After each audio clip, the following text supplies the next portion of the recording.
Hi boys and girls, this is Mrs. Porter from Washington Elementary School, and today you're going to be writing about Wilson Bentley.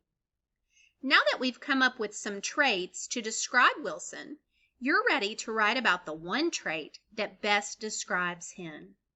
You did something similar with Jane Goodall's traits, so part A of this task should feel familiar to you. All right? So what you're going to do is look on this graphic organizer and see the traits that describe Wilson. As you review, I want you to think about which traits have the most evidence and which trait do I think best describes Wilson.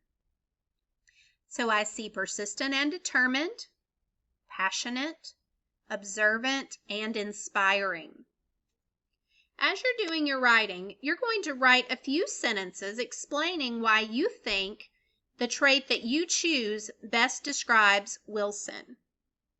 So as you do this, you're going to name your topic, which is decide which one of these you want to write about. You might say, Wilson Bentley was a passionate scientist. He really loved snowflakes. And then, as you're writing your other sentences, you're going to describe what proves that Wilson was passionate. And in the end, you're going to use a concluding sentence that sums up your ideas.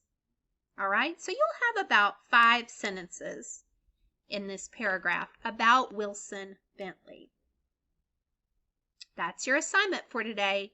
Don't forget to read for 20 minutes.